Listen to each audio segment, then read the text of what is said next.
आज हिंदुस्तान के, आज़ाद हिंदुस्तान के पहले जो वज़ीर तालीम थे मौलाना अबुल कलाम आज़ाद, आज उनकी बर्थ एनिवर्सरी है।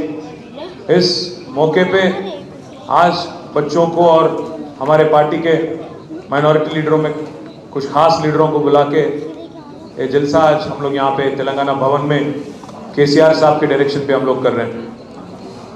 चंद चीज़ मैं आपके जहन में लाना चाह रहा हूँ, आपको याद दिलाना चाह रहा हूँ।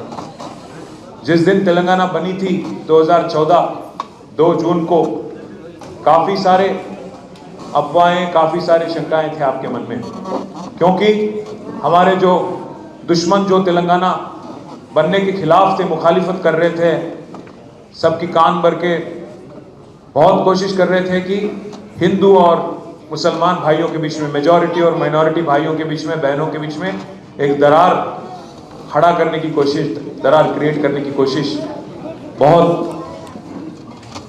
जोर से वो लोग कर रहे थे। पर 10 साल में तेलंगाना में जो अमन, जो भाईचारा, जो खुशहाली, एक दूसरे की रीत और रिवाज को इज्जत देने की एक तहजीब जो केसीआर साहब के सदारत में, केसीआर साहब के हुकूमत में हमने जो देखा, शायद पूरे हिंदुस्तान के लिए एक मिसाल की तौर पे 2014 के बाद तेलंगाना पूरे हिंदुस्तान के लिए गंगा जमुना तहजीब और हिंदू मुस्लिम यूनिटी का एक मिसाल बन गया पूरे हिंदुस्तान में। मैं याद दिलाना चाहता हूँ आप कि कितने काम केसीआर साहब की हुकूमत ने हर किसी के लिए की। हमेशा केसीआर साहब ने गरीब को गरीब की तरह देखा, इंसान को इंसान की तरह देखा, कभी मजहब के नाम पे सियासत या सियासी फायदा ढूंढने की कोशिश कभी नहीं की। मैं याद दिलाना चाहता हूं आपको, आज अगर एक गरीब मुसलमान बहन को रमजान के वक्त उनके घर पे एक तोहफा दिया गया, तोहफा पहुंचाया गया, तो गरीब हिंदू बहन को बतुकम्मा के दौरान, दशहरा के दौरान उनके घर पे भी तोहफा पहुंचाया गया। साथ ही साथ हमारे गरीब अगर ईसाई भाई बहन हैं, उनके घर पे भी क्रिसमस के दौरान एक क्रिसमस गिफ्ट भिजवाया गया। तो ये है एक दूसरे को साथ लेके चलना, सबका साथ सबका विकास, सच्ची विकास ये है। आज हिंदुस्तान के पहले वजीर तालीम की बर्थ एनिवर्सरी है, तो तालीम की बात अगर की जाए, केसीआर साहब पहले दिन से बोलते आए कि जैसा जितना अच्छा तालीम हम हमारे बच्चों को दे पाएंगे, आगे आने वाले नस्लें उतना और मजबूत होंगे और उनकी काबिलियत इतनी बढ़ेगी कि पूरे दुनिया से लड़ने की हिम्मत, पूरे दुनिया में जाके कहीं भी हिंदुस्तान की ताकत दिखाने की, हिंदुस्तान की काबिलियत दिखाने की उनमें एक हिम्मत आ जाएंगी। तो इसीलिए एक नहीं, दो नहीं, 204 स्कूल टिमरिस के जरिए 1 लाख, करीब 1,40,000 बच्चों की, माइनॉरिटी बच्चों को पढ़ाने की कोशिश केसीआर साहब की हुकूमत ने की। और पढ़ाना और उनके इंतजाम जो तालीम के वास्ते जो किया, मैं आपको याद दिलाना चाहता हूँ, एक बच्ची पे और एक बच्चे पे सालीना 1,20,000, 1,25,000 रकम एक बच्चे पे हुकूमत ने खर्च की। आपकी सब रिक्वायरमेंट जो भी हैं, चाहे आपके स्कूल बैग हो, जूते हो, आपके जो बेडशीट हो, खाने की इंतजाम, रहने की इंतजाम, हर वो चीज़ माँ बाप को करना चाहिए। हुकूमत ने खुद, केसीआर की हुकूमत ने वो जिम्मेदारी ली और बच्चों को बेहतरीन जिंदगी देने की कोशिश, जबरदस्त कोशिश पूरे आज़ाद हिंदुस्तान में पहली बार केसीआर हुकूमत ने की। साथ ही साथ खुशी और फख्र इस बात की महसूस होती है कि इनमें से काफ़ी बच्चे गुरुकुल स्कूल्स में से निकल के बाहर आके आज IIT में, IIM में, NIT में और अच्छे इंजीनियरिंग और मेडिकल स्कूल्स में दाखिलात लेके आपके माँ बाप को, आपके खानदान को और साथ ही साथ तेलंगाना का नाम भी रोशन कर रहे हैं। इस बात को लेके बहुत ज़्यादा फख्र और हमको खुशी महसूस होती है।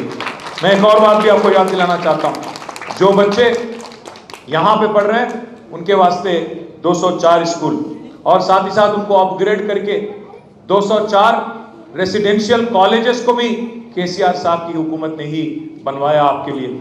उसके बाद जो बच्चे विलायत जाके पढ़ना चाह रहे थे, हमने स्कॉलरशिप चालू की। किन के नाम पे चालू किया हमारी स्कॉलरशिप?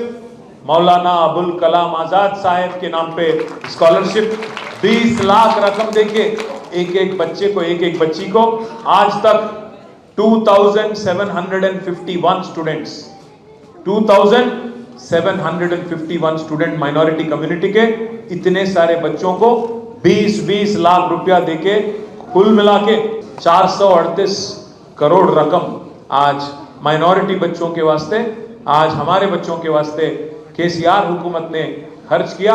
आप सबकी तालीम दुनिया से लड़ने की काबिलियत लाने के लिए कोशिश की। मैं सवाल कर सकता हूं, मैं पूछ सकता हूं कांग्रेस हुकूमत से और बीजेपी पार्टी से, बीजेपी के लीडरों से भी, पूरे हिंदुस्तान में मुझे एक ऐसी यतीम खाना दिखाइए जैसा केसीआर साहब ने आज अनीसुल गुरबा नामपल्ली में बना के आज पूरे हिंदुस्तान को एक मिसाल के तौर पे बना के दिखाया। जो 400 साल पुरानी हमारी मक्का मस्जिद है, उसकी रिपेयर और उसकी रिजुवनेशन, रिस्टोरेशन के वास्ते करीब 9 करोड़ खर्च किए गए, उसका भी काम हो गया। शादी मुबारक जैसी स्कीम पूरे हिंदुस्तान में कहीं नहीं था। 1 लाख रकम एक गरीब बच्ची की शादी में देने वाली पहली हुकूमत हिंदुस्तान में, चाहे अगर मुसलमान बच्ची हो, माइनॉरिटी बच्ची हो, शादी मुबारक, अगर हिंदू बच्ची हो तो कल्याण लक्ष्मी के नाम पे 1 लाख चेक घर पहुंचाने वाली हुकूमत केसीआर हुकूमत थी। केसीआर साहब का तो यही सोच था कि हर किसी को साथ ले चलना है, उसमें मुसलमान भी रहेंगे, क्रिश्चियन भी रहेंगे, हिंदू भी रहेंगे, सिख भी रहेंगे, हर कोई रहेंगे। तो इसीलिए कभी इस बात का ज्यादा हमने पब्लिसिटी भी नहीं किया। पर आज मैं आपको याद दिलाना चाहता हूं, एक पार्टी जिसको हिंदुस्तान में हमने 50-60 साल से ज्यादा मौका दिया, फिर एक बार उन्होंने 2023 में हमको धोखा दिया। 50-60 साल से ज्यादा बार बार उनको मौका मिला कुछ करने के लिए, मुल्क के लिए कुछ कर नहीं पाए। पर आज बहुत कुछ बोलते हैं, मोहब्बत की दुकान बोलते हैं, मोहब्बत की दुकान की नारा है। पर आज तेलंगाना में हालत अगर आप देखेंगे, मोहब्बत की दुकान तो दूर, मुसीबत की दुकान बन गई तेलंगाना। आप सोचिए एक मिनट के लिए, ना आपका दुकान महफूज है, ना आपका मकान महफूज है। कांग्रेस पार्टी ने वादा किया माइनॉरिटी डिक्लेरेशन में, लिस्ट तो लंबी है, काफी लंबी है, उर्दू में छपवा देंगे, आपके घर तक भी पहुंचा देंगे। उन्होंने कहा कि सत्ता में आने के बाद, हुकूमत आने के बाद 6 महीने के अंदर सेंसस करेंगे और हमारे मुसलमान भाइयों को एक मौका मुलाजिमात में और एजुकेशन में और हर वेलफेयर स्कीम में 6 गारंटी और साथ ही साथ जो बाकी वादे किए गए उसमें आपको रिजर्वेशन देके आपको बढ़ावा देंगे। कुछ नहीं करे आज तक। बताया गया था कि 4000 करोड़ की बजट रखेंगे और माइनॉरिटी सब प्लान लाएंगे। देखना पड़ेगा, क्योंकि 1 साल तो गया, अब बचे 4 साल क्या करेंगे, क्या वादा निभाएंगे, देखना पड़ेगा। सब प्लान लाएंगे या नहीं लाएंगे, या 4000 की जो बात करे इसको भी निभाएंगे या ना नहीं निभाएंगे, ये भी देखना पड़ेगा। कि 1000 करोड़ की लोन देंगे, पर आज तक मेरे हिसाब से 1 लाख तक का भी लोन नहीं दिए। अबुल कलाम तोहफा तालीम स्कीम बोले, पर आज वहां पे हुकूमत की भी प्रोग्राम है रविंद्र भारती में। उम्मीद करता हूं कम से कम आज अबुल कलाम साहब के नाम पे आप वादा करे थे तोहफा तालीम, आज उम्मीद करता हूं कि हुकूमत कुछ ऐलान करेगी। बहुत कुछ और है, कागज तो काफी है। मैं बस इतना ही कहूंगा आपसे, मोहब्बत की दुकान आज नफरत की दुकान बन गई। आप देखिए आज पूरे तेलंगाना में कितने सारे जगह दंगा फसाद आपको देखने को मिल रहे हैं। 9.5 साल में एक दिन नहीं, 1 घंटे तक भी कर्फ्यू लगाने की जरूरत कभी केसीआर की हुकूमत में जरूरत नहीं पड़ी। हैदराबाद में दीपावली दशहरा के टाइम पे आज 144 सेक्शन लगा दिए 1 महीने तक। मैं इसलिए आपसे पूछना चाहता हूं, कहां केसीआर साहब और कहां ये चिचोरा सीएम हमारे, अभी जो क्या नाम है उनका, रेवंत रेड्डी। नाम तक लेने की जरूरत नहीं है, चिचोरा इंसान है उन्होंने। मैं काफी हमारे भाइयों से, बहनों से मिल रहा हूं। कल वरंगल गया था मैं, वहां पे भी काफी हमारे भाई आए, बहन आए, मिले, हमसे बोले कि साहब 4 साल इंतजार करना पड़ता क्या। मैं बोला क्या करें, 1 वोट की सजा 5 साल मिलती, आप गुमराह हो गए, अब 5 साल तो परेशानी भुगतना पड़ता, क्या करें। आगे आने वाली इलेक्शनों में, आगे आने वाले दिनों में उम्मीद करता हूं कि बच्चों की तालीम के वास्ते इतने बड़े कोशिश करने वाले केसीआर साहब को आप युवा में याद रखेंगे और आगे आने वाले दिनों में फिर एक बार केसीआर साहब को एक और मौका आप जरूर देंगे। बहुत बहुत शुक्रिया आप सबका। जय तेलंगाना।